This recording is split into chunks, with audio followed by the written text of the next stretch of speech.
हानिया आमर ने हाल ही में लंदन में एक फंड रेजिंग इवेंट में शिरकत की, जहां इन्होंने सवाल जवाब के सेशन में हाजरीन के सवालात का भी सामना किया। अदाकारा अपनी बेमिसाल कारकर्दगी से तो पाकिस्तानी मदाहों का दिल जीत चुकी हैं, ताहम सरहद पार भी इनके मदाहों की कमी नहीं। दिलचस्प बात यह है कि हानिया आमर की बॉलीवुड इंडस्ट्री से ताल्लुक रखने वाली मशहूर नामों से भी दोस्ती है, जबकि अदाकारा को कुछ माह कबल मारूफ भारतीय गुलकार दिलजीत दोसांझ के कंसर्ट में भी देखा गया था, जहां गुलकार ने इन्हें स्टेज पर भी मदऊ किया था। हालिया दिनों में मुतनाज़ा भारतीय अदाकारा राखी सावंत भी नुक्ता को दिए गए एक इंटरव्यू इस बात का इजहार कर चुकी हैं। भारतीय मदाह हानिया आमर को बॉलीवुड में काम करते देखने के ख्वाहिशमंद हैं, जबकि राखी सावंत ने बॉलीवुड के तीनों खान शाहरुख खान, सलमान खान और आमर को मुखातब करते हुए ये भी कहा था कि हानिया बहुत मंजी हुई प्यारी अदाकारा हैं, इन्हें अपनी फिल्म में कास्ट करें। फंड रेजिंग इवेंट में सेशन के दौरान हाजरीन में से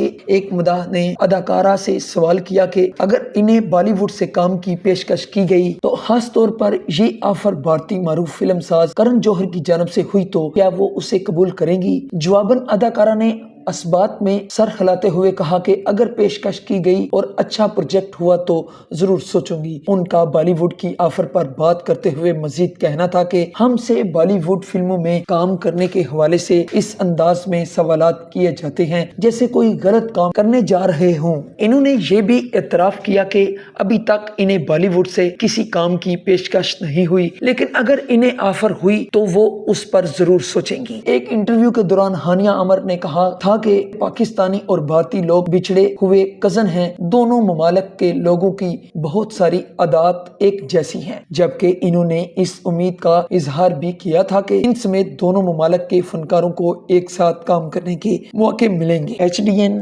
खारियां।